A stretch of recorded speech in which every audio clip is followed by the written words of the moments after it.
Hello, and welcome back to the Coffin Lounge podcast. I'm your host, Vampire Kitten, and with me today I have Anna Margaret. Anna Margaret is a professional cosplayer and content creator. Welcome to the show. It's nice to have you. Hi, thank you so much for having me. I'm super excited to chat. So let's start from, I always start from the beginning, but let's talk about what you're doing now, and then we'll kind of see how, I'm going to mix it up a little bit. I'm going to throw you for a loop. Oh, perfect. What are you doing now? Like, what are you currently working on? Okay, so I am currently working on actually quite a few projects. It's been really fun. So I've been working as a character actress for a little over 6 years. And so am still doing that. Lately, it's been mostly for video game or other gaming type characters, but I've also recently got to create an original fairy character that I bring out at different conventions. Ooh. And so it's been really fun. I don't often do original characters. And so that's been kind of a new adventure for me. I've been hosting a lot and doing some different media gigs, which is also different for me. I've definitely since childhood been more of a stage performer or in-person performer. So doing more video production has been super fun. And so yeah, I've been doing a lot of character acting as well as lots of content creation. And so it's been really fun. So when you do content creation, what are your primary topics, I suppose? You know, lately my primary topics have been gaming and cosplay, but I do have a science background. And so I'm a physicist, and I find that my love of physics and that actual education sneaks into my video topics a lot. I recently put out a video all about randomness and shuffling in card games. And so I was pegged immediately as, wait a minute, are you a mathematician? Do you have a math degree? And I was like, got me, I can't help it. And so a lot of times I do find that my science background sneaks in, but I've been doing mostly gaming content lately. So, okay, you mentioned that you're a physicist. Are you still actively doing, I guess, big people job stuff? Can I say, because you know what I mean? Like, I do. It's kind of funny. 2 years ago, I opened my own company, and I joke that my part-time job overtook my full-time job, and I went full-time content creation and cosplay. And so I think some people still look at me strangely and are like, "This is your real job? This is what you're doing?" And so right now I am not using my degree and years of industry experience. Instead, I am doing content creation full time. there's an actor, actually. There's a couple of actors. I can't remember. He's from The Hangover. I think he's in The Community. I can't remember his name off the top of my head. I'll have to look it up. But he is actually a doctor. And he stopped being a doctor to pursue his acting career. And I think I always think it's interesting that you have all these people that have super amazing schooling and backgrounds, and they were doing these crazy amazing things as humans before they started following their passion, and I think that is so cool. So why cosplay? Did you just decide one day, I want to dress up and I'm a physicist, so let's dress up and have fun? Or how did that get started? I get asked this question a lot. And I think what's kind of interesting is I've always loved performing and I've always been a part of fandom, but I didn't really find cosplay or consider myself a cosplayer until about 2017. So when I was young, I've done ballet since I was 2. And so I've been in musicals all growing up, and I've been a dancer and competed in dancing. And so I knew I always loved dressing up. And I have a picture of with my parents at a Star Trek convention when I was 3 or 4 months old, being held by a Klingon or somebody in cosplay dressed as a Klingon. So I've been surrounded by this since I was born, but I didn't really think of it as even a viable career path or even a hobby of mine until much later. I used to think that you could only dress up at conventions and Halloween. And so I'd work to make these elaborate costumes and I'd wear them to a convention or to Halloween, which was my favorite holiday. And so I would dress up at those times and I thought it was super fun. And then I started working as a party princess. And so that it came about because I was working as a computer science and physics teacher. And where I live in Colorado, teachers are not paid awesome, adjusted for cost of living. So I needed a second job. job. And I was looking for a second job. And one of my students joked and was basically like, well, if being a science teacher doesn't work out for you, you should be a princess. And I was like, that's funny. Like, I live in Colorado, I don't live by the parks. And then I looked it up and I'm like, oh, wow, that's actually a job. You can like be a princess and host events and sing. And I was like, maybe I should do this. So I'd reached out to some local princess companies and I got hired almost immediately. And I loved it. I loved performing. And I had the opportunity to perform at lots of different local events and doing corporate events. It was so much fun. And birthday parties just felt so magical. And so I realized, oh, wow, I really love being a character and I love dressing up. And it was about that time that I realized I'm like, I'm dressing up all the time, not just at conventions. And so I think it was like a Tuesday when I realized I had like finished a Star Trek cosplay, but I was nowhere close to a convention. And I remember feeling so disappointed. I was like, when am I going to get to wear this? And then I was like, Right. I could just wear it right now and I could take pictures in my basement and I could just do this. And it was like a light bulb flicked in my mind. And I was like, wait a minute, this is just something I can do. And so that's what I feel like I really got into cosplay. And I started making my own costumes and finding ways to monetize my love of costumes. And it's kind of just sort of cascaded from there. That's amazing. So what are some of your favorite cosplays that you have? Also, I want to go back to party princesses because I was also a party princess and we need to swap party princess stories. Oh, I know. Oh, Party I know. princesses. I was also a party princess. We'll go back to that. What is your favorite I'll cosplay? have to circle back because I want to hear all your party princess tea. But favorite cosplays I've made, I loved the John Carter movie. And I know I am an anomaly because most people either didn't see the movie or don't love it if they did see it.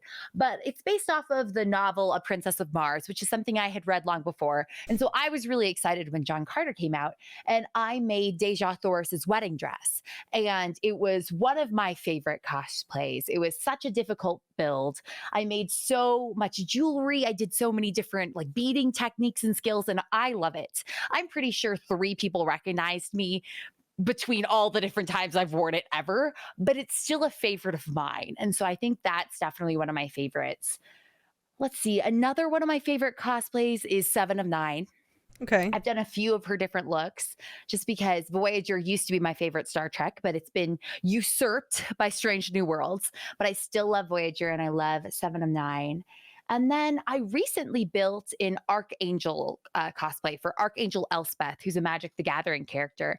And so she's got huge wings in the art, elaborate armor, and it all lights up and glows. And I joke that I did use my degree and I got to make mechanical wings that open and close, added a bunch of lights. And I love that one too. So those are probably 3 of my favorites. Top 3. Okay. So do you have cosplay dreams? What are your dreams? Like if you had infinite amounts of money and you're like, I want to build this one cosplay, what would it be? Ooh, this is so hard for me because I try so hard not to pick dream cosplays because I feel like if I pick something as a dream cosplay, I like put it on a pedestal in my mind and then it's too scary to approach it. And so I like get intimidated and I don't follow through. So I try not to. But I do think that like some that I've been kind of tossing around in my head for years that I will eventually hopefully do is the Cinderella live action from 2015. She walks into the ball and she's got this beautiful blue gown with butterflies. And I think it is one of the prettiest princess dresses I've ever seen. And so it is on my list sometime if I had enough money, and hopefully at some point I would love to recreate that dress. I had one that I wanted to do. I still have all of the materials. I have 2. Because I did one of my dream cosplays. It was Siren Gem from Tron Legacy. So I did that one. Oh my gosh, Tron Legacy. I love it. And it had EL tape and everything, and it was so great. It was beautiful. But I want to design. This was before the Cruella movie came out, but I want to design like a high fashion Cruella de Vil.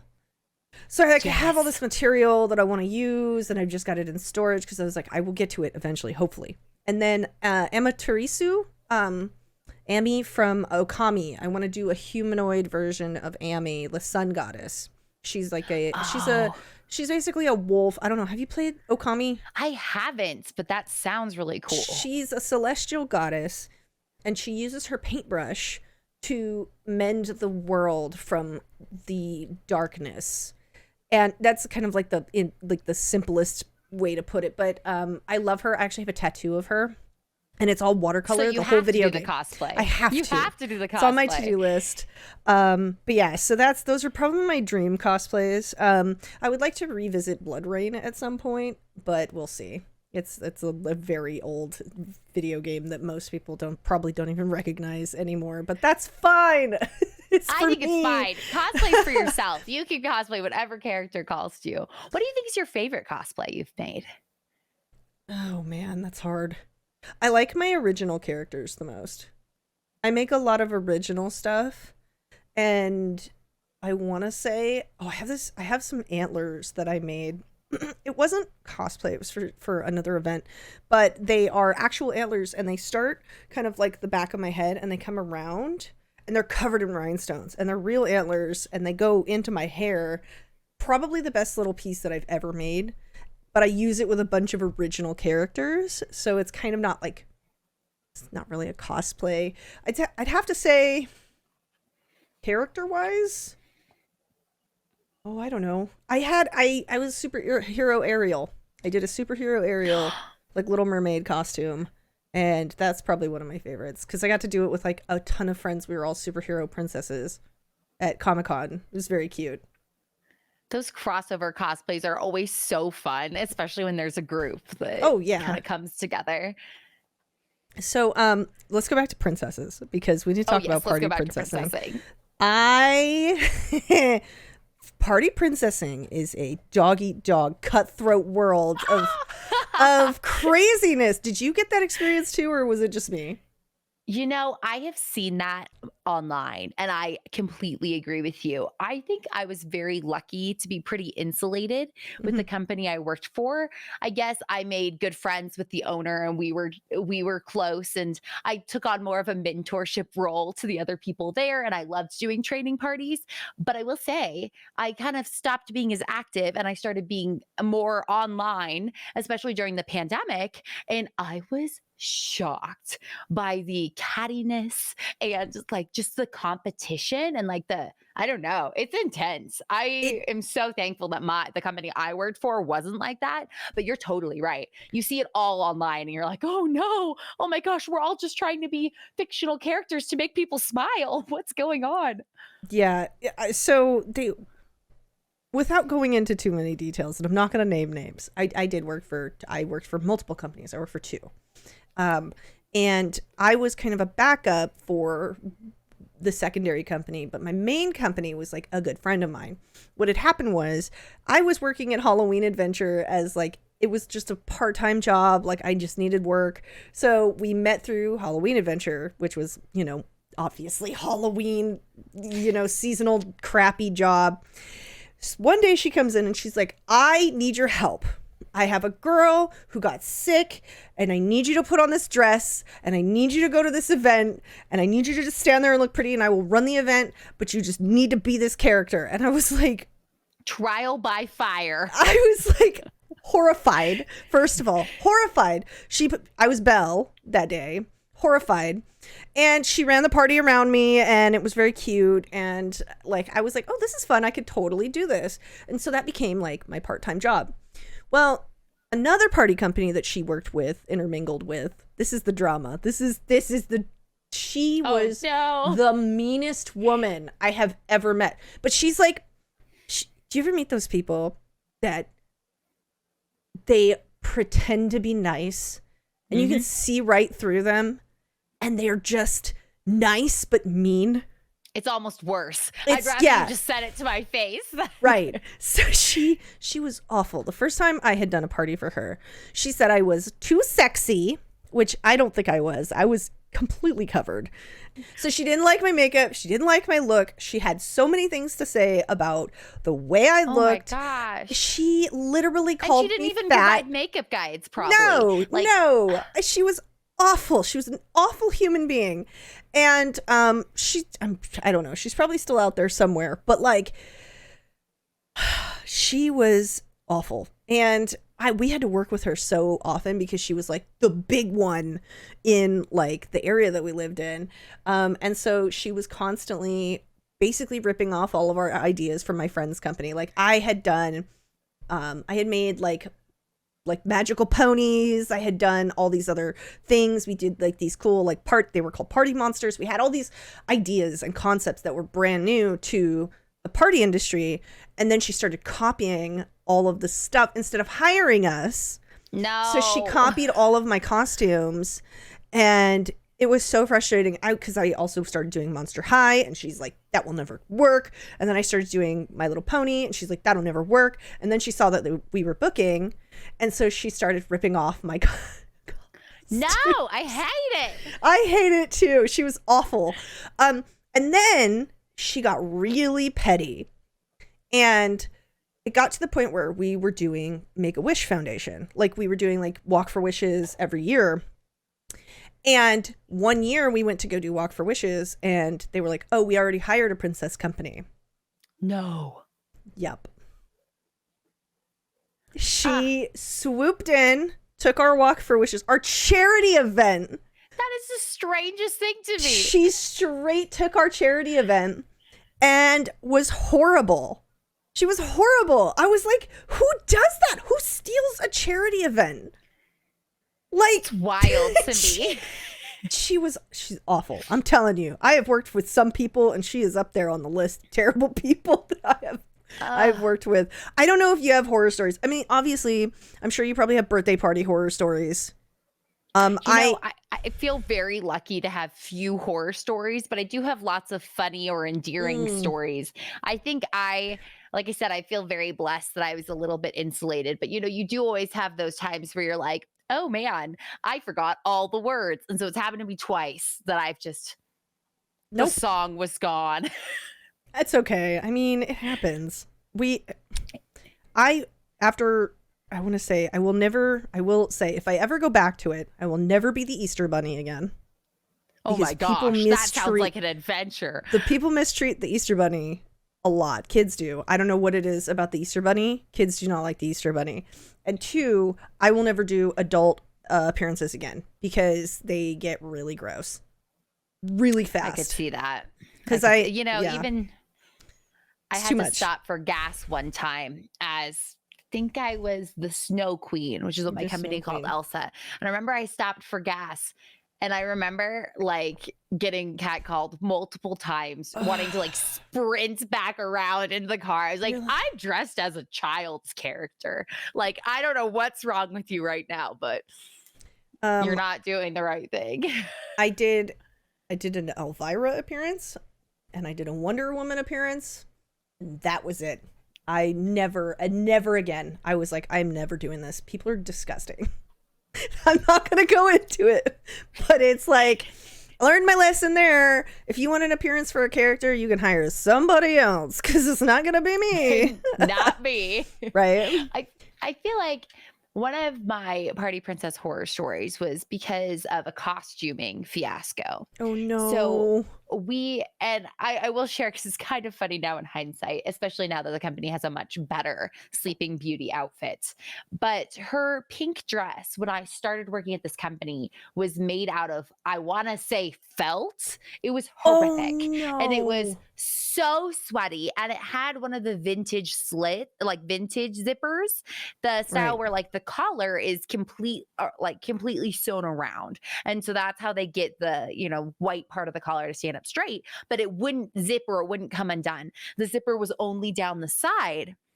And so when I was hired, I was, cleared for all these princesses. I tried on that dress specifically because they're like, hey, this is a kind of a tight costume. Like, we want to make sure before we like approve you for her that it fits and it works and it's good. Especially because since I was a soprano, and I guess I'm still a soprano because I'm a soprano, they wanted me to book to be all the classic princesses. And so I tried it on at the, they're in the little nice studio and space where there's all of the dresses hung and looking beautiful, and it was fine. You put it on, you take it off, no issue. I do this party. I put on the dress. I do a tea party for like 50 people. You're sing as Aurora, you do the whole event. And then I've been sweating in this Oh felt costume no. for like an hour and a half. And then I was just like, I'm going to die in this costume. I cannot get it off. I go back to princess headquarters. I'm trying to get this costume off. And I was like, panic attack, near meltdown. Like, I'm going to die in this costume. And I remember one of the other princesses being like, it's okay. It's okay. We can get it off. That's a core memory now, is just her And she's like, panicking. if we have to, we'll just cut it. And I was like, we can't get the costume. It was horrific. And so I still, I got booked as her a lot for a while. And then there's like ebbs and flows of who you get booked as. So it'd been Right. probably about a year since I had been Sleeping Beauty. And I got booked as her again. And I remember just like going to sleep and like having a cold sweat and just being terrified of this Panicking. until I got there and was like, oh, we replaced the dress. How did I miss the memo that we've replaced the dress? And so the dress has been replaced. It's now like this beautiful dress. But I got anxious literally every time. I made my partner come with me to headquarters because I Just was in like, case. I'm going to get shot in the dress. Oh, wait, no, it's a new dress. Sorry. Like, never mind. You're fine. It's funny. I don't need your help. But I was so scared. I was like, I'm going to die in this dress. Well, it sounds like you have had a better experience than me. I think if it weren't for the one lady, it would have been fine. I mean, minus the obvious like things that happen at the kids' parties. Like sometimes parents get too drunk. Mhm. Sometimes, like, there's weird grandpa. There's usually a weird grandpa. Weird uncle. It or was a always weird weird uncle for me. Yeah. It was like multiple times. I'm like, what are you doing? Yeah. I hated doing, actually, I had a love-hate relationship with like 1-year-old birthday parties because Oh gosh, they're way too young to. they are. And I'm sitting here holding this infant and I'm like, first of all, I'm very uncomfortable because I'm holding an infant in a dress that I could fall in. Second of all, they fed me a lot of food. So I'm just like, I can't be mad at these parties because they're always really great because it's just a family getting together. It's not like there's no pressure. The 1-year-old birthdays, though, like I always somewhat They're struggle so to know what to do because whenever I had birthday parties, like you have like your little formula. So there's the half-hour party, 45-minute, hour and a half, and you've got the things you do, like the greeting, the princess initiation, the story time, the song, the dance. Like you have all your things you do, and when they're 1 years old, you're like, What do I do? I got lucky do I just smile? Like what's my plan? I got lucky in that there were always other kids. See, that's a win. So, that like, happens sometimes. yeah. But there's one that sticks out in my memory that I show up at this party. It's a 1-year-old, her parents, the parents' siblings, and the grandparents. And the grandparents were throwing the party. There was an ice cream truck. There was like food trucks. Were there any kids? Everybody was dressed up. Like the mom was Snow White. Like everybody's dressed up as princesses. I show up as Cinderella. No children except the 1-year-old. And I was like, let's do this. That's weird. Like, here's what we're doing, I guess. Like, let's go. But that was one of those where I'm like, what am I doing? Like, Mostly why am I photo ops. here? Right. Yeah, it was a photo op, basically. Yeah. I was like, okay. Like, That's cute. I mean, I miss it sometimes, but I also don't miss it. There are a lot of things that I learned from just being around kids. I learned that kids are really smart. mm-hmm. And I don't think that we as adults, unless you spend a lot of time around kids, I don't think that we as adults understand children enough, like their imagination and their smarts and what they're capable of. Because they're super smart, man. Some of the kids that I had were so smart. They were telling me stories, and I'm just like, wow, you're actually a really cool kid. You're really creative. Like, if you want to be a scientist when you grow up and you love seahorses, go for it. Like, like, go for it. I don't think adults encourage that enough, and I felt like I gave those kids a little something to like push them in the right direction. Hopefully that makes sense. I feel like you really did. Mhm. I feel like that's one reason that I am so drawn to being a character actress and cosplay, because I think that that it's cosplay at wonderful conventions. it's wonderful to make believe. It's wonderful to pretend and tell stories and engage.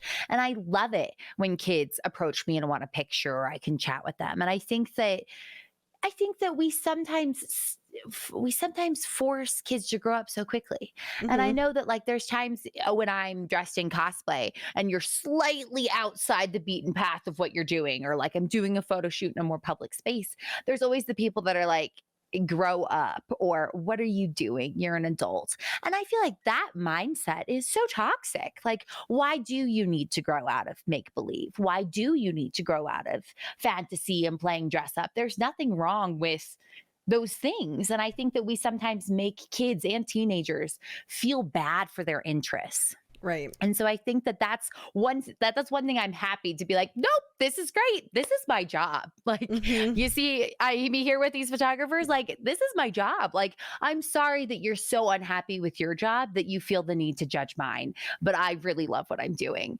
And so I think I think that like you probably really did inspire those kids. And I think that those kids having the opportunity to maintain that sense of wonder is awesome. And I love being a part of it. Yeah, I'd say that's my main like thing that I miss about Princess Party Princess. Everything else, nope. I have my moments of nostalgia, and then I bring myself right back down to earth. So, Valid, valid. when you get hired for a convention or an appearance or whatever, what's the process? What happens? So there's kind of two different events that I'm often booked for, and there's a third one that's been somewhat sneaking in, but it's interesting and it's a little bit more different. But I'll get into the three. So I'm either booked as a character, and if they want me to play a character, then I have a lot of research to do. And so those types of bookings are when maybe I'm booked as a princess for an event, or I'm booked as a superhero, or I'm booked to be like a specific character, often interacting with children. So, for example, I'm often a princess or a superhero like Wonder Woman or something. But I also recently have been doing more character appearances as original characters. And so I made a fairy character named Xenia, and Xenia was booked for different events a lot this summer. And so if I am at the Unicorn Festival or the Fairy Festival, I'm going as that character, as Right. that fairy. And so I have to plan events or plan what I'm going to do. And if I'm being booked as a pre established character, that looks like researching their appearance, researching their mannerisms. And so you want to make sure that you kind of have the story down for the character. There was one time I was booked as the first princess. And I was like, I'm Snow White. Great. I know all those songs. I know her mannerisms. I have the official makeup guides from when I was a party princess. I'm good to go. Until I looked a little closer at the contract and was like, oh no, I'm Sophia the First. I have never seen the show. I've never heard of it. I don't know anything about this character. And it was some crash coursing. I think I read the Wikipedia article for literally every episode because I was like, oh my gosh, all these children are expecting something and I'm an adult and she's a literal child. And I need to make Hmm. this as convincing as possible. For my own original characters, that looks like being consistent with myself. Especially if I'm making this, I don't have the same guides to go off of. And so I try to be very consistent with myself. That usually looks for me like a Google Doc where I'm like, okay, name. This is what I'm doing for personality. This is what I'm bringing, and this is what I'm doing, just in case they've met me at multiple events. And that happens. And so I try to also keep my language really neutral. So I never say, "Oh, it's nice to meet you." I always say something like, "It's so great to see you," or "Thanks for taking the time to connect with me today," or "I really appreciate you coming over." Things that are very neutral in case they have met me, or Right. if for a real character, a variation of me before. And so if I'm booked as an actual character, that's kind of the process I go through. Now, sometimes I am booked as me in costume. So that's kind of the second way that I'm booked. And those are a little bit different because I'm being invited as a cosplay guest, but I'm not that character. And so some people might approach you and expect you to be that character, but oftentimes they'll approach you and be like, "Can I have a picture with you? How'd you make this costume?" Or, "Oh, I love your cosplay." So rather than being the character, I'm like, dressing up as the character, and that's kind of the established routine. For those ones, I try to make sure that like on my social media, I've recently posted photos of that costume as well as me out of cosplay so that people are aware, especially if the website has me as myself and Right. I know I'm going to look different, just so that it makes sense of who I am. I generally only cosplay characters where I know their story and I like them just because that's my preference. But I know some people will cosplay things they're not as familiar with. And so I think you'd want to make sure you're familiar with the source material. And so I'd say that's probably the most common, where I'm technically booked as myself, but I'm expected to be in costume. Recently, I got to be Galadriel and Arwen at an event, and Very I cool. had wild amounts of fun. Galadriel was my favorite character growing up, and Lord of the Rings is one of my very favorite pieces of media. I think it largely inspired my love of fantasy. Right. And so being Galadriel was like huge highlight. I did realize though that I read the books as a child and I read them in my head and I was like, am I pronouncing any of these words correctly? Probably not. Like childhood me was like not sure how to say any of them. And so I like went there and made sure I knew how to say them. Coming up in about 2 weeks, I get to be a Doctor Who characters for a weekend, and Cool. so I'm super excited. And for that, I've watched Doctor Who since the reboot, in 2009. Not so much reboot, but like the new era of Who, Right. and I've seen all of the episodes from then on, but I realized it's like been a minute. And so as I'm planning out those characters, I'm just making sure I'm brushed up on them enough that when people come over, I can do small talk of like, oh my gosh, yeah, that episode was great. And oh, yes, I love that character too. And things like that. Right. The third way I've been booked for conventions hasn't happened as much, but it's happening more than I expected. I definitely was like a character actress first that kind of morphed into also being a cosplayer. And so I'm a cosplayer full time. But just recently, I think I've started to become known also for my videos on games and science of games. And Right. so as that started happening, I have been invited to some events just as myself.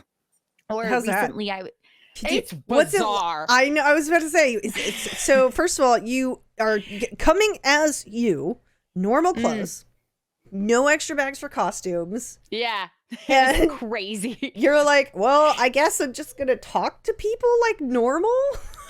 It was the strangest thing. Like I said, it's only happened a few times, but this past weekend, I was booked to do some promotional filming. And Right. I was like, okay, like what costume should I wear? And they're like, oh no, just come in business casual. And I'm like, okay, I guess I'm coming to your event as myself. Did you And feel want like me? completely naked? Like you I did. were missing a piece of yourself? Yes, I did. I'm like doing my makeup in the morning, like getting my hair ready. I'm like, no wig cap. Normal neutral makeup. Like, what am I doing? It was very weird. And it was a little bit surreal to be approached as myself versus as somebody else. And so that has not happened as much. And I'm still getting used to that type of convention appearance. So I don't even know what I did to prepare other than just have anxiety. But I will say it went better than I expected. And I do have a few other events coming up where I will be doing the same thing, coming as myself. And so I'm slowly getting more used to it. So you said you do gaming content. What kind of gaming content do you do? So I mostly do trading cards, and so TCGs are something that I really love. Gosh, this is a throwback. So when I worked at an electrochemical company, I basically did a lot of computer science and ran a lot of simulations. But oftentimes the trials I'd be running had like really expensive components. So like the semiconductor I was running trials on was like $11,000, and I couldn't leave. So I ended up just playing a lot of online Dominion. I played so much online Dominion that for a brief, like 1 or 2 minute period, I was like number one on the program. Oh, and I was like, wow. don't refresh it. Don't refresh the screen. This is my highest point. And so I think that kind of started my love of TCG, or just games, playing card games and those sort of engine building games. Right. And then about 2 years ago, I got really into Magic. A friend gifted me a precon and started a monster, created a monster. I don't What think was she your knew she was precon? creating. It was the Prismari Performance Commander Precon. And so Magic the Gathering has different colors that have kind of different personalities. And this particular deck, Prismari, was red-blue. And so the Prismari campus in Magic lore is all about creativity and like artwork. And they were like, like, this is perfect for you. And Hmm. I agree. It was pretty perfect for me. And so it was kind of a spiral. And so I make a lot of content around those types of games. So Magic the Gathering, as well as Disney Lorcana and other kind of different trading card games. I don't know how much I'm allowed to say, but I have a really fun, because I have to, I'll give a hint. There's a smaller trading card game that I'm working with, and I'm going to get to be on a card. And so that's something that I'm like super excited for. So It's amazing. I think that's kind of where most of my content lies. I am super excited about Baldur's Gate, so video games might sneak their way in, Oh but my currently it's gosh. mostly just kind of tabletop games. I know. Are you playing? Yep. Yep. I am Ah! Baldur's Gate has absorbed what very little free time I have. Very Oh little. man. It is I feel like this is the proper show to talk about Baldur's Gate. I think so too, because I think it is literally setting the bar Right. for these style of games. So, And oh, what did you I want to know what character you started with and what race and class you started with. If you okay, can so remember. I literally have only made it to the character creator because of free time, but I can't decide. I think ultimately I am going to be a bard, just because that's, I feel like if I was in really there, that's who I'd be. But I had fun being like, oh wait, can I make my D&D character? Oh yeah, wait, can I look like That's this? So I need like a huge chunk of time to just play. And so I don't know. I've so, I've been living vicariously through all the people streaming and posting about it, oh because I'm my like, I gosh. need time. I'm obsessed and I haven't even gotten to play it. I haven't even gotten very far. I'm Okay, barely good. So into we're the Act same. 2. Yeah, I'm into Act 2. But I have made acquaintances and connections. So I have 3 characters that I started. But I just keep starting with them because friends are like, "Hey, come play with me." And so you don't laugh, because I know you're going to laugh. My bard I gotta make sure I'm not drinking tea right now. she is the most hideous, bald-headed gnome character I could create, and she's just awful. She's so ugly, and she's I like love it the so best. much. She's so ugly. She has the, like the pattern, male pattern baldness, like where it starts and it's Yes, kind of yes. got that's what her hair looks like. And it's hilarious to me because I'm a menace with that character. I will, in the middle of some sort of battle that's going on, just play my lute. I have no shame. Don't care. I will do it. I have another character who is a tiefling necrotic druid. So Okay. she raises fungus zombies. Wait, but that feels like so much your vibe and your aesthetic. She's so cute. I love her. And I tried to make her like the most woodsy, earthy looking tiefling ever, because they're demonic and they're scary and they're fire, but I feel like she's a vibe. I love her. I accidentally romanced Lae'zel with her. Oh my gosh, I love it. Okay, Lae'zel's one of my favorite Magic cards because they did do crossover Baldur's Gate Magic, and that's one of my favorite Magic cards, so I'm here for it. She was a nightmare until I told her she needs to calm down, and she's totally mellow now. I know people That's don't like her. That's the strangest thing, because if somebody told me to calm down, I would not calm down. Well, I think what it is she... This is spoilers. Are you ready for some Lae'zel spoilers? Yeah, I'm fine. I'm ready. Okay. All right. So she decides that she likes you, then wants you to get into physical combat to see if you can handle her.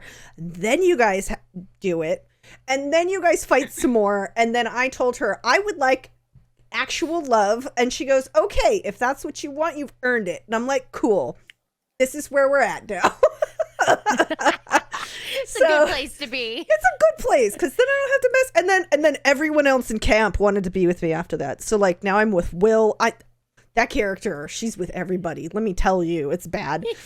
I started a dark character. Immediately killed one of my party members. I was like, cool, this is really bad. I guess we're just going to continue. And so those are my characters, and that is what I've been dealing with. So I'm a menace to Baldur's Gate society. I love it. In so many ways. Play the game. Give yourself some time. I know. I need to like set aside a huge chunk of time so I can just play a lot. Yeah, it's 100%. The pacing is good in that you can get up, walk away, do things, and come back to it. But Hands down, one of the best video games I've ever played in my life. I've been playing games forever. In my life, it's one of the best. So, oh man, I don't know what other companies are going to do now. I don't know. I was chatting with my my brother-in-law, and he's an anime reviewer. And so he has lots of like great opinions on media. And so he's the person that I'm like, "Hey, what anime should I watch?" because he knows exactly what I'd like. And as soon as he started playing this game, he was like, "Anna, you have to play this game. This is exactly what you'd like. This is amazing." We were chatting about how it really is setting the bar. And so I've gone through and I've been watching different streams and people play, and I'm like, I'm obsessed, and I have not even gotten to play it. So once I start playing this, it might become my whole personality and my whole page. So I'm lucky that oftentimes my audience is okay with following my whims into whatever I'm suddenly into in that moment. And so I'm lucky for that. It's fantastic. I was playing Diablo immediately after playing Diablo. I was like, we're done with that. I haven't even finished my battle pass or whatever.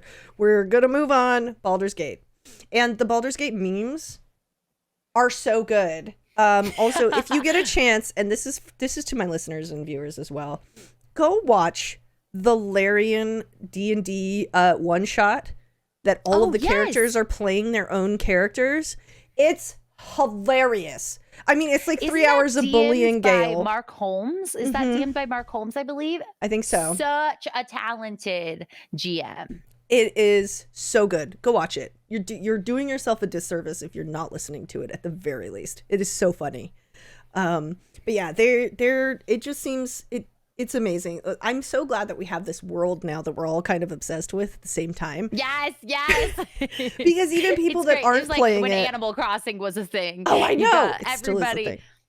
I wish it was still a thing, or maybe it is still a thing. I love Animal Crossing.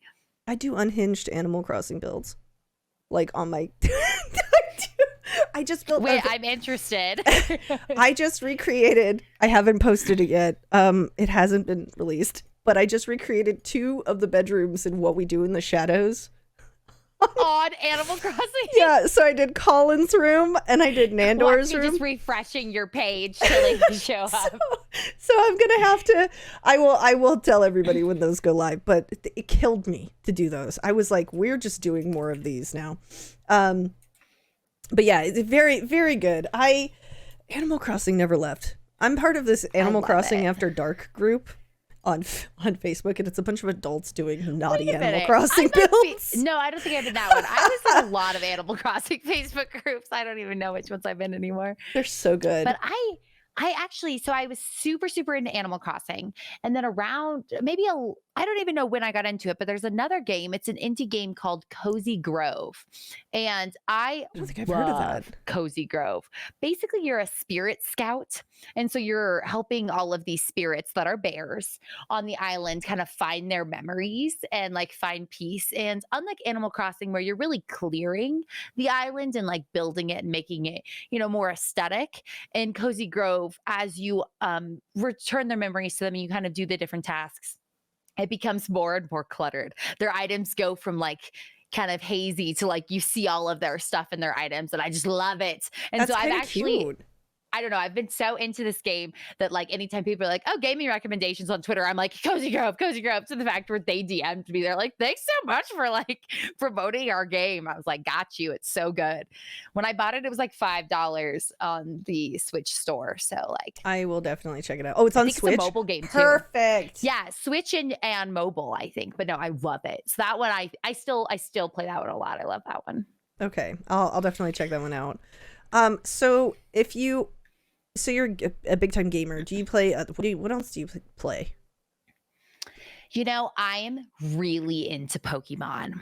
I was teaching the cards a little bit, but the games a lot. So I started with Pokemon Red and then Yellow.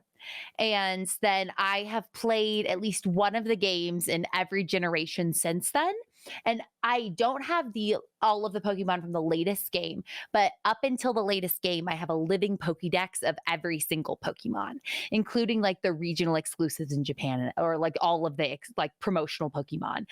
One summer while I was teaching, I my partner and I were like, all the Pokemon, all the Pokemon.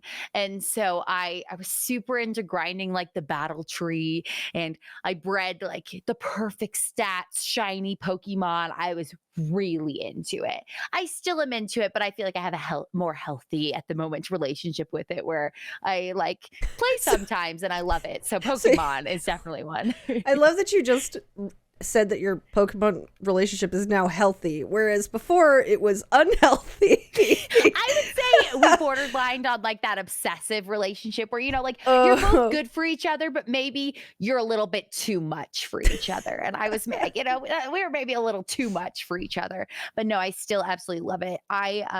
Something kind of fun is I have 3 siblings, and all of us are super into Pokemon. It that's started, cute. from childhood when my older sister and I had the link cable that you had to hold at just the right Oh, angle to trade man. your Pokemon back and forth. It was like, And then you figured you out the know. cheats and stuff to where if you traded certain ones, they would evolve, or you could get other ones by. Missing no, like the little Yeah. glitches. Yeah, we were like all into that. And then I have 2 younger siblings. One of them is 14 years younger than me, but they are both also really into Pokemon. And so it was kind of funny because there was like a period where maybe I was like not as into it, but that I needed to be. And so, because they're like, wait a minute, we need all of us for a raid. And I was like, y'all have already beaten the game. It's a week after the game's out. Y'all have already beaten it. You've done all of this stuff. But I guess I'll show up with my little Pokemon. If you You're really want me for this raid, here I Did you come. Like, I'll do it. shit, your tiny So, little like level 10. yeah, I was like, okay, it's been 1 week since the release. I don't know how much time y'all have, but here, let's go. So my siblings are all super into Pokemon as well. Actually, the entire conversation for today, because I spent a lot of time with my siblings today, was all about the new DLC. And so anyway, it's Pokemon is something that we kind of, we love. And That's cute that you have yeah. something really fun to connect over to. That is consistent. Yeah. I'm thankful for that. I feel like it's something that you know, we have like the sibling group text that's always Pokemon themed, periodically other things, but usually always Pokemon. So I do love Pokemon. I was really into the card game when I was younger. I have a few, I guess I say I'm not really into it. I have a few decks. I have a few decks of the Pokemon trading card game now, but I don't know if I could handle another card game to be as into right now. I feel like Magic kind of had a chokehold on me. And then now Lorcana, as a party Oh princess. yeah. I was like, wait a minute. A trading card game with Disney characters that's loosely, the rules are very similar to Magic. So I don't even want to, a big box of Lorcana stuff down there. I That have a it's love-hate fun. relationship with card games because I really love card games, but the amount of space that card games take, Yeah. and sometimes they're super inconvenient where I'm like, I've got to travel with all this stuff. If you can give me a card game, like I will almost always, I know this is terrible. I have bought Monopoly like 10 times on game No. systems. On game systems because like I'm obsessed with like there is some nostalgia for me with Monopoly Mhm. playing it on like the Super Nintendo and having it accessible anywhere is kind of a fun thing. But yeah, I love Monopoly. Monopoly is terrible. It's not fun. There's nobody ever is like, I love this game. I torture myself with this game, and I just have it on every console that I've ever purchased. It's on my Switch. It's on my Xbox. It's on everything. I will buy it if it's a cartridge in a retro game store. I don't know what my problem is. It's the nostalgic vibe. It really is. No, but I feel you about the space thing. I'm so glad that none of y'all can see my desk right now. You see facing me, not It's the all clean. 3, 4, 1, 2, 3, 4, 5, 6, 7, 8, 9, 10, 11, 12, 13, 13 magic decks on my desk right now. Oh, are they organized or are Oh, they all over the place? 14. They're all in boxes. They are all in boxes, but they're just Everywhere. everywhere. So let's take a quick break. Well, so what you do a lot of content creation. What is it that you kind of love doing the most when it comes to content creation? Like, what is your like, I guess formula? What do you work on, or I guess, strive to accomplish when it comes to your content?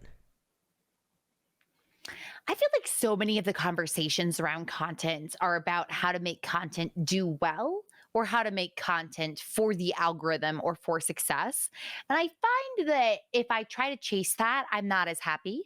And so lately, what I've been really trying to do is just focus on the parts of both content creation and cosplay and things that I enjoy.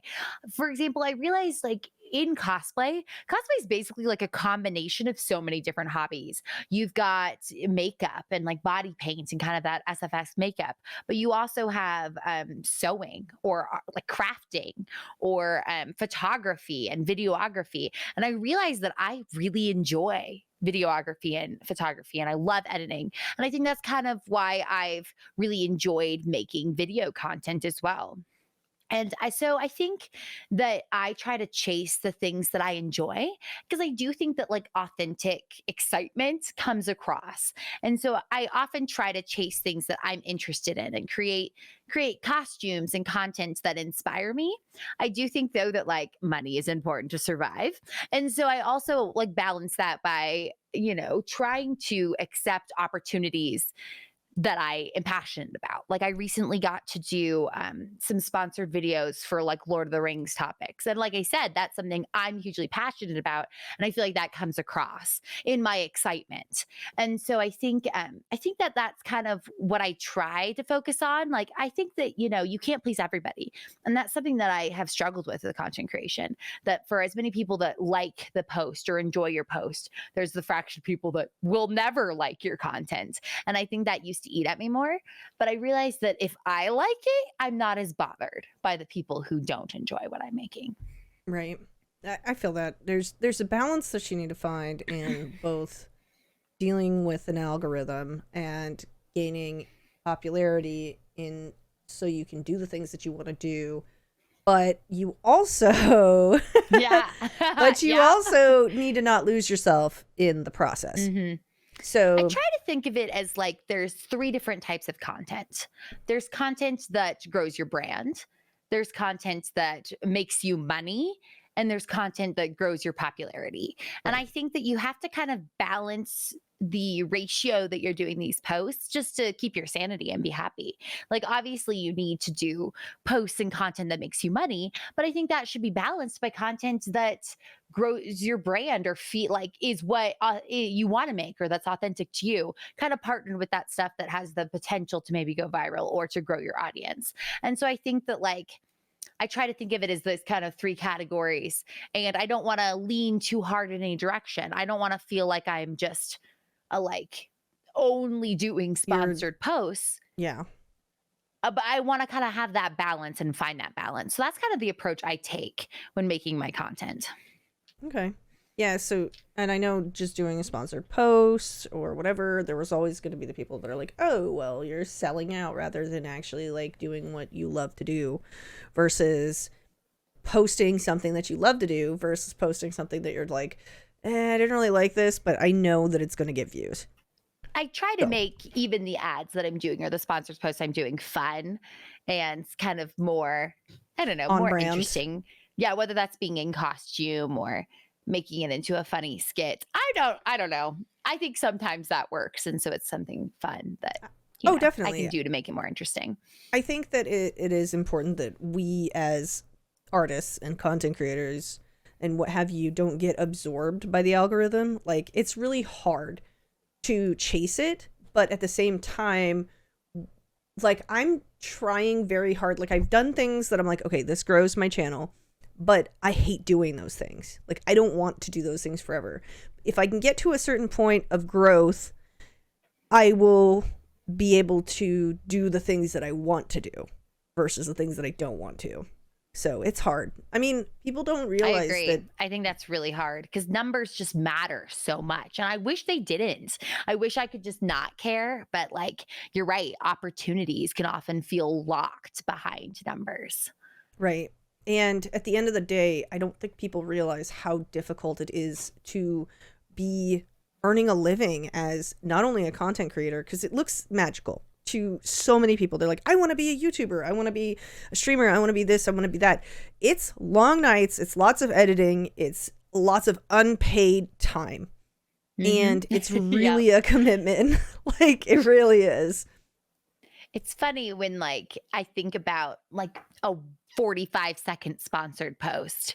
And at first the number or the amount that they're paying me seems big until I'm like, okay, but wait, I spent like an hour driving to the set location, like both ways. I got into costume, I filmed, I edited, I scripted, I did revisions, and you're like, oh, great.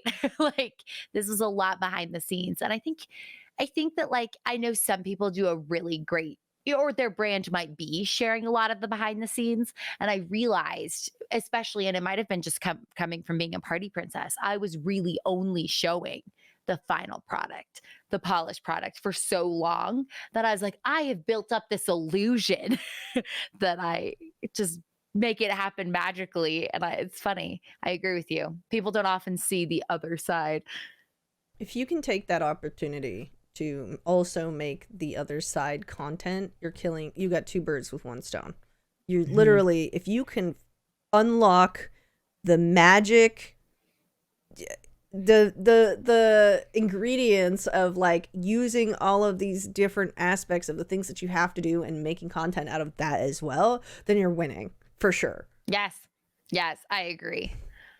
If I can, I try to tell myself that every time I'm like, oh, I don't want to shoot B-roll. No, shoot the Do B-roll. it. Just do it. Do the background. I keep shooting all sorts of stuff that I'm like, oh, I'm gonna make this a video, and then I just don't have the time. Like, at some point I will edit it. We'll see. And then at some point you're like, oh, it's been too long, so I don't know if this is even relevant anymore, but you know. I have some footage I took from Halloween last year. I'm happy that Halloween's coming back around because I'm like, okay, here we go. Let's edit it now. I mean, yeah, just reuse it. Nobody's That gonna is know. something that I realized is that social media, they only really your followers only really see a fraction of what you post, and like only a fraction of your followers will see anything specific. And so I used to feel so weird about reposting content, but recently I've been like, I should, because I, spent hours and hours like putting together this Not look and everybody's doing seen these it. photos. I posted maybe 2 pictures and I was like, okay, that's it. And so it's been sort of fun actually revisiting old cosplays and old makeup looks or old, you know, content pieces, kind of either editing new photos from the shoot or just resharing clips and being like, people probably haven't seen this. No, because the algorithm's so messed up all the time on every website that you can't guarantee that that person's seen it more than once. And if they have, it's because they're following you and they're probably going to enjoy it anyway. So Yeah, they why might not? like to see it again either way. So Yeah. speaking of Halloween, you said it's your favorite holiday. Halloween I is love coming Halloween. up. We have to talk about two things. Halloween is coming up, and Friday the 13th is on a Friday in October this year. I don't know if that means anything to you, but it's in October. Do you have anything fun planned? I'm thinking of going and doing one of those like Friday the 13th flash tattoos. Like, Oh, like, you are? yeah, I'm thinking about, because I was like, it's This kind of would be special. the time. This might be Yeah. the time. So I think I'm going to try to do that. There's sometimes a few years ago, for the month of October, I did either a quick makeup look or a full cosplay for every day of October. I don't think I have time this year. I don't think that's happening. I'm also wildly behind on my annual calendar shoots. And so I know I do need to prioritize that a little bit, but I do have some fun Halloween makeup looks. I'm a big fan of milk bath photography. And since I am often my own photographer, I can be as crazy as I want and set up a pool in my garage and make Right. my partner dangle over the pool on a ladder with the expensive camera to take pictures as me being a creepy mermaid and such. And so I have a fun shoot that I've been plotting kind of all summer. And I meant to shoot it when it was warmer earlier in the summer to then save for Halloween. But nope, we're shooting in October in Colorado. Fun. I like really love doing spooky milk bath shoots. So I've done like a bog monster, I've done like a siren mermaid, and now I want to do a fairy shoot where I start as a pretty fairy and then I'm going to slowly darken the water to black and then be like a corrupted, creepy fairy. So Ooh, I that's love one it. of my Halloween shoots that I'm very excited for. And so I have some fun, different Halloween content I'm going to do while also manically shooting my calendar. I feel like once I get to Halloween, I'm just done. I'm already Halloweened out. Like I've heard that from so many cosplayers, and I am the same way on Halloween night. People are always like, "Wait a minute, what are you you're gonna a cosplayer. yeah, what are you gonna bring What's out? your plan?" And it's like, Pajamas. I've been dressing up all year. I'm Right. probably gonna wear like a Pokemon onesie That's or the day something, off. but I don't know. You know, there are two types of women, right? There's the ones that are super sexy and go for the great costumes, and then there's us who are in our Kagurumi onesie and we just want to watch horror movies and we want to not be bothered by costumes for that's like our one day off.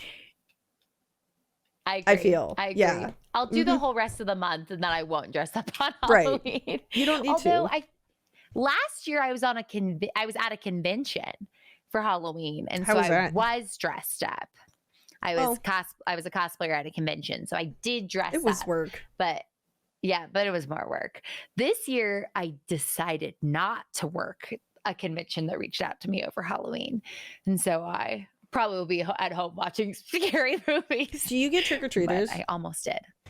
You know, so my old house did not get trick-or-treaters, but the house I live now, we do get a lot of trick-or-treaters, and I love it. I think last year we just played Scythe, which is one of my favorite board games, and ate a bunch of pizza, and it was so much fun having people come to the house and giving out lots of candy. I feel like I don't live in a neighborhood where we get trick-or-treaters. I also think that nobody in my neighborhood's an older neighborhood. Like we've got a lot of older people living here. So like they don't really decorate or anything. But when I move, I have like 3 boxes of Halloween in storage.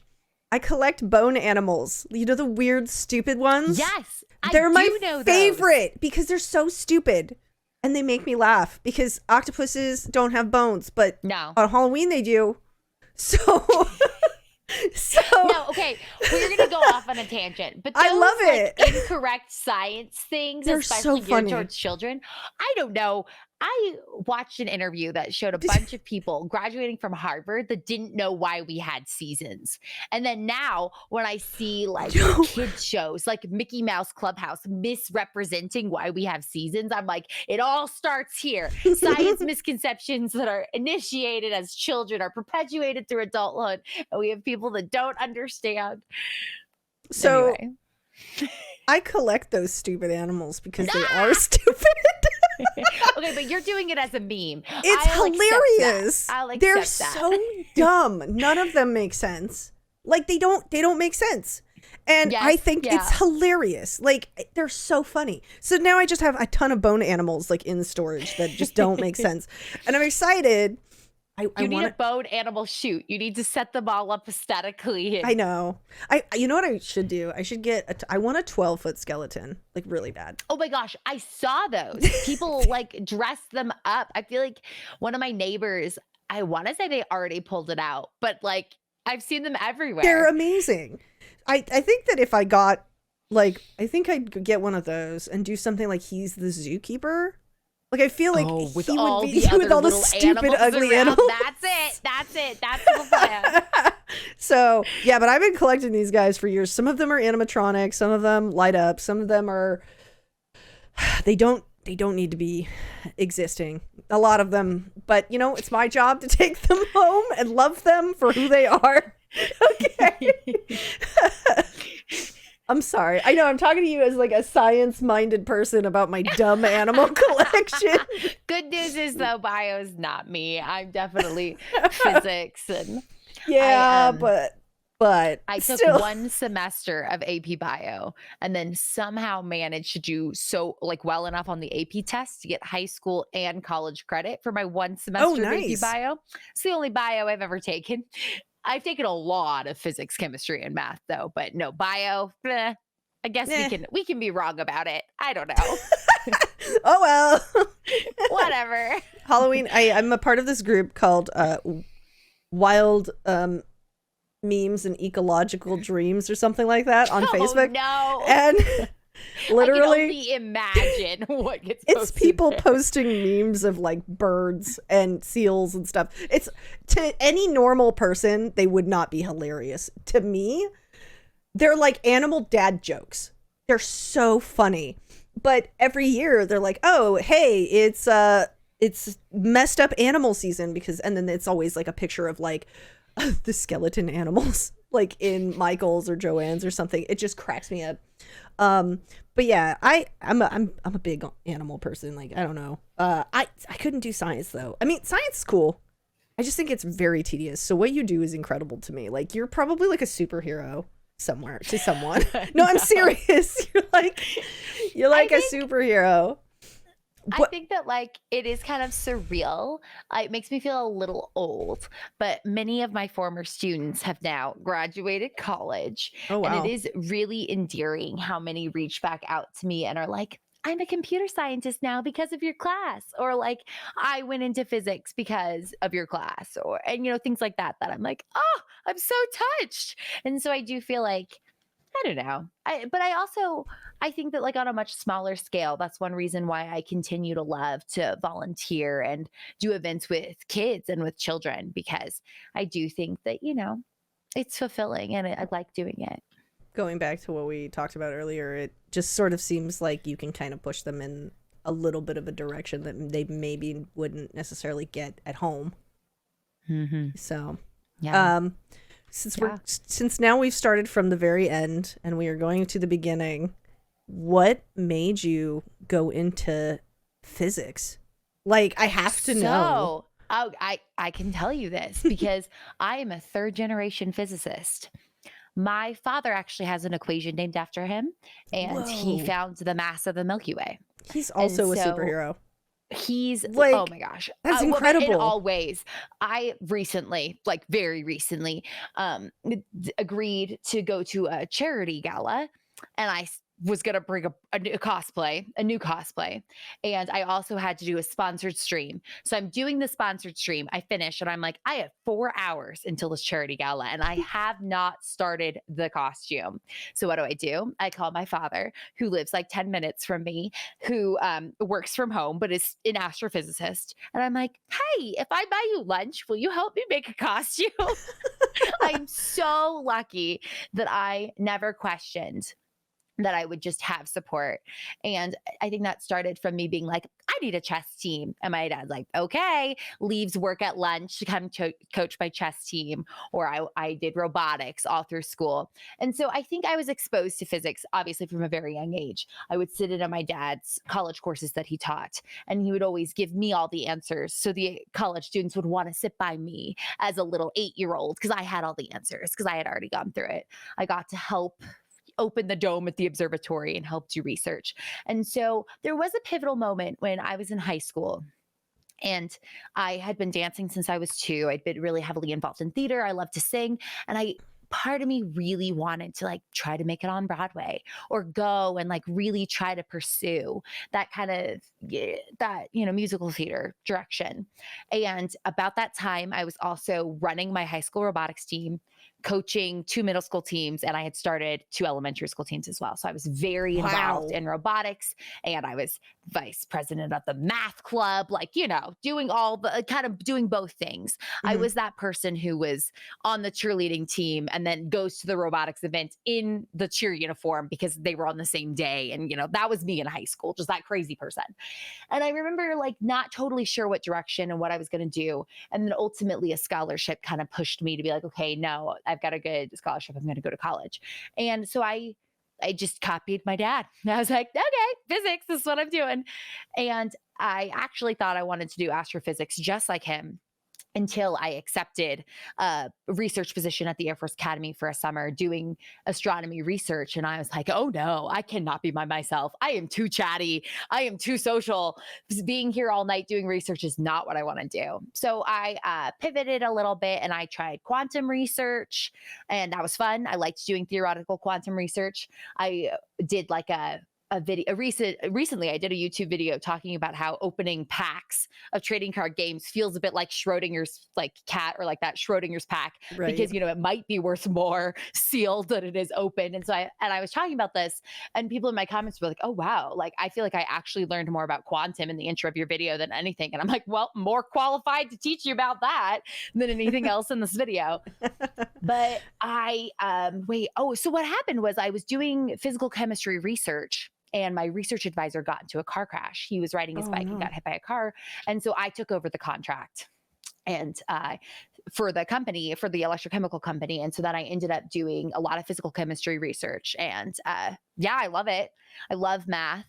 And so I kind of, did both for a long time until I just sort of have now jumped ships a little bit more to doing full-time creative work. But I don't think that I don't use my science background. I mentioned even with the mechanical wings, or kind of having a very mathematical mindset when I approach gaming or gaming videos. And so I do think that like my background as a scientist bleeds into my creative work. People like to think of them as two, as I hit my mic, two very separate things. They're like, oh, well, there's math and then there's arts, or there's science and there's arts. Where to me, I feel like it's all really the same. The approach that I have to like solving, doing a proof, or like solving a physics problem feels very similar to the approach that I take when I do artwork, or, when I paint or I come up with things. And so to me, it's funny, I guess to me, it all feels the like same. Blends. Yeah. It feels so much the same to me, but I don't know. So yeah, no, I'm a third generation physicist. That's incredible. Superhero family. You guys are like the Incredibles. I wish. That'd be cool. I'd love to turn invisible. That would be a really cute family costume. Just saying. Like for Halloween. I do not think I could get my family to dress up. My dad has gone to many conventions with me. He'll be just dressed as himself when I'm like Star Trek character, like 7 of 9. He got roped into going to a lot of conventions with me for a while. That's especially cute, when I though. was, newly back to Colorado from the West Coast, and I was, like didn't know anybody. And so I was like, come with me. That's cute. Well, thank you so much for joining me on the show today. This has been really awesome. I feel like this was such a nostalgic show for me because you talked a lot about like my history as well. So it was kind of fun. We have so much in common. We are very similar. Kind of wild. I feel like that's why we connected so much when we met, because I was like, we have so much in common. Yeah, I 100% agree. I didn't know that you were doing a lot of this stuff, so that's actually really exciting. Thank you for coming on the show. And this is episode 13 of the Coffin Lounge. I know I've been doing this. Perfect number for Halloween coming up. 13. And we're going into October. It's spooky season. I'm ready for my pumpkin spice latte because I am that girl. I've been having them since they were released. But actually, pumpkin chai. Their pumpkin chai iced latte. Oh my so gosh. Good. I also immediately saw the big, the bulk Keurigs of like Starbucks, the pumpkin spice. I got that at Costco. I should like stock up. I need like 2 or 3. I'm already halfway through the box. We haven't even gotten to October. It's terrible.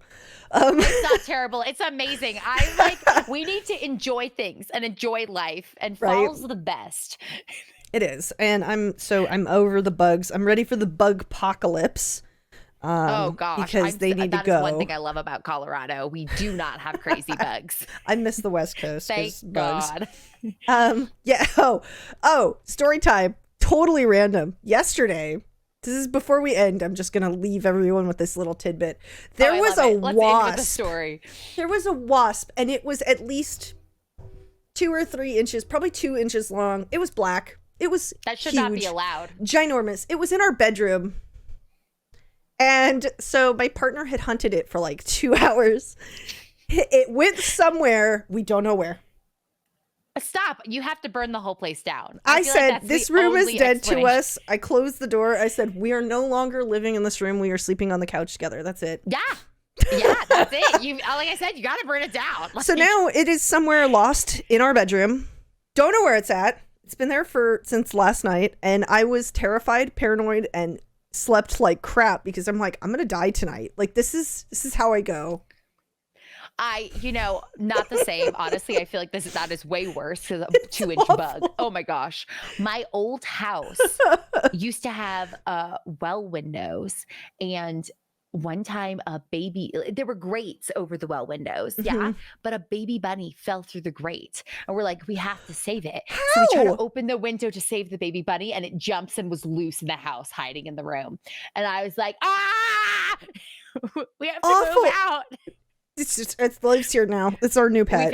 We found it. It was released back into the wild. But there was funny. a moment where I was like, this is it. Like, at least it wasn't a black wasp that was 2 but inches. I agree with you. That is now I thought somewhere. the baby bunny was world ending, but a wasp, I would just move out. I think it went in the vent. I don't know. I closed the vent, but we'll see if we find it the next day or so. But it's terrifying going to bed at night going, what if this wasp comes out while we're asleep? It's awful. Start of one of those superhero or horror movies. I can't decide. It's either a superhero movie where the wasp is going to bite you and you're going to like grow wasp wings or something. I don't know. It wouldn't be terrible. Die in your sleep. Yeah, I really hope it's not the latter because that would be terrible.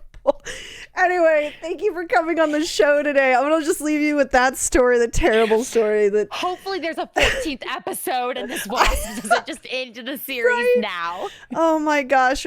Well, where can people find you? Okay, thank you so much for having me. It was awesome getting to chat with you. I'm Anna Margaret. You can find me at It's Anna Margaret everywhere, mostly on Instagram and YouTube, but It's Anna Margaret all over the place. All right. Well, thank you so much for coming on the show. If you are interested, please subscribe to the Coffin Lounge. I am actually now officially fully syndicated across a ton of different platforms. I did that this week. So you can find us pretty much anywhere, but specifically Spotify, iTunes, and YouTube. Thank you for joining me on the Coffin Lounge today, and we'll see you on the next one. Bye, everybody. Bye. Thank you so much. Mwah.